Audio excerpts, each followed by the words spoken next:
नमस्कार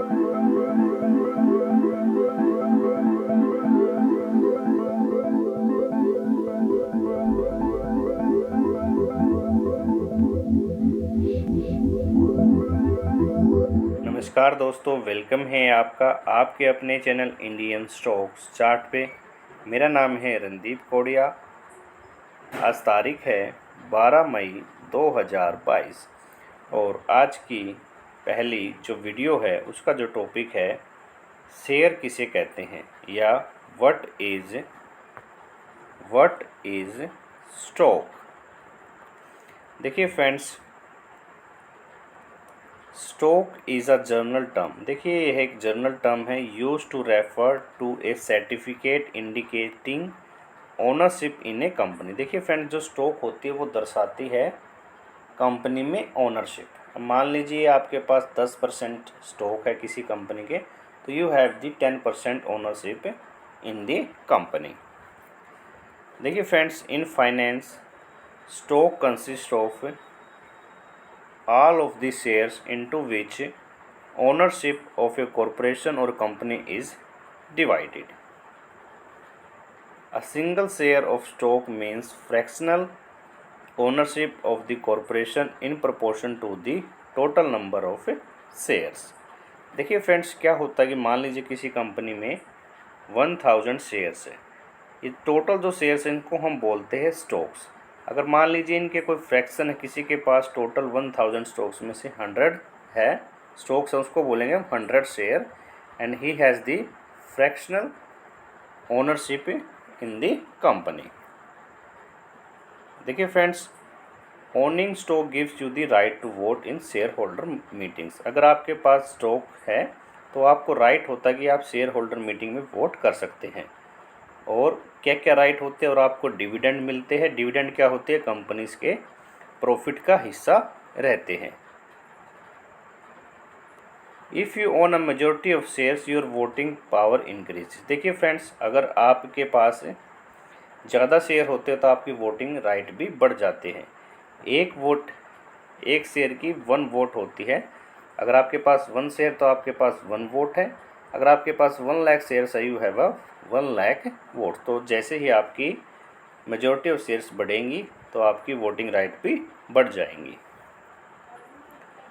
और देखिए, so that you can indirectly control the direction of company by appointing its boards of director। देखिए, जो company को चलाते हैं उन्हें बोलते हैं हम बोर्ड्स ऑफ डायरेक्टर्स।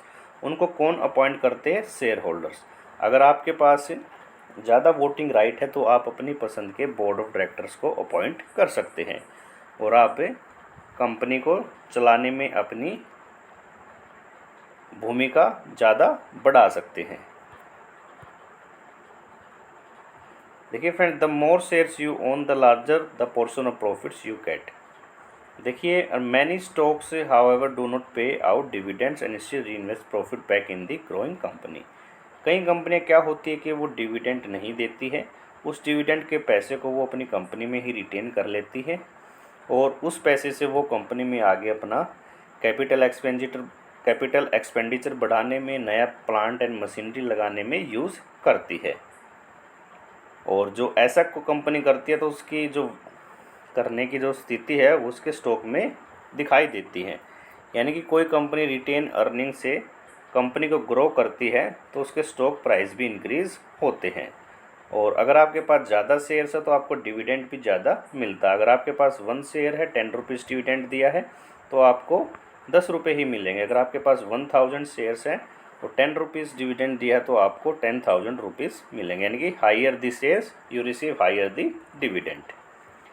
देखिए फ्रेंड, 2 तरह के स्टॉक्स होते हैं। एक होते हैं कॉमन स्टॉक्स, दूसरे होते हैं प्रेफर्ड स्टॉक्स।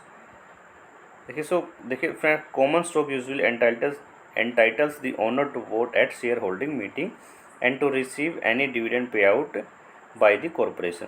देखिए फ्रेंड, जो कॉमन शेयर होल्डर्स होते हैं उनको शेयर होल्डर मीटिंग्स में वोटिंग राइट रहता है और उनको कोई डिविडेंड कंपनी या अनाउंस करती है तो उनको डिविडेंड भी मिलता है। लेकिन preferred stock holder generally do not have voting rights, they have a higher claim on asset and earnings then common stock holders. देखिए फ्रेंड, जो प्रेफर्ड स्टॉक होल्डर्स होते हैं उन्हें वोटिंग राइट्स नहीं होते हैं, लेकिन उन्हें जो कंपनीज की एसेट्स और अर्निंग होती है उन पे हायर क्लेम रहता है। For example, owners of preferred stocks receive dividend before common share holders and have priority in the event that a company goes bankrupt and it's liquidated. देखिए friends, जो preferred share holders होते हैं उन्हें पहले dividend मिलता है। मान लीजिए कंपनी 10,000 रुपीज़ डिस्ट्रीब्यूट करने जा रही है डिविडेंड का, और आप देखेंगे 1,000 प्रेफर्ड शेयर्स होल्डर हैं और कंपनी जो डिविडेंड दे रही है वो 1 रुपीज़ दे रही है, तो आप देखेंगे तो प्रेफर्ड शेयर होल्डर को 1 रुपीज़ के हिसाब से 1,000 डिविडेंड मिलेगा। जो 9,000 रह जाएगा वो उनको मिलेगा कॉमन स्टॉक होल्डर को, उनको पहले डिविडेंड मिल जाता है। और मान लीजिए कंपनी शटडाउन या लिक्विडेट हो रही है या बैंकरप्ट हो गई है, दिवालिया हो गई है, उसके बाद कुछ क्रेडिटर्स को पे आउट करने के बाद कुछ एसेट्स बच जाती है, तो उसमें जो पहला क्लेम रहता है वो प्रेफर्ड स्टॉक होल्डर्स का रहता है। उसके बाद कुछ बचता है तो फिर कॉमन स्टॉक होल्डर्स को मिलता है। देखिए, companies can issue new shares, नए शेयर्स इशू करती है जब उनको whenever there is need to raise additional cash, जब उनको और पैसे की ज़रूरत पड़ती है। This process dilute the ownership and rights of the existing share holders. देखिए फ्रेंड, जब भी कंपनी नए शेयर इशू करती है, जो पुराने शेयर होल्डर्स होते हैं उनकी जो वैल्यू है वो थोड़ी सी डाइल्यूट हो जाती है। अब मान लीजिए कंपनी 10 रुपीज़ डिविडेंड देती थी और 1,000 शेयर्स थे, और वो आप देखेंगे सबको 100 रुपीज़ मिल जाते थे। और अभी आप देखेंगे जो कंपनी है उसके जो शेयर्स बढ़ गए हैं, तो अभी वो 10 रुपये है वो सब में डिवाइड होंगे, इनके dividend pay out of all shareholders कम हो जाएंगी।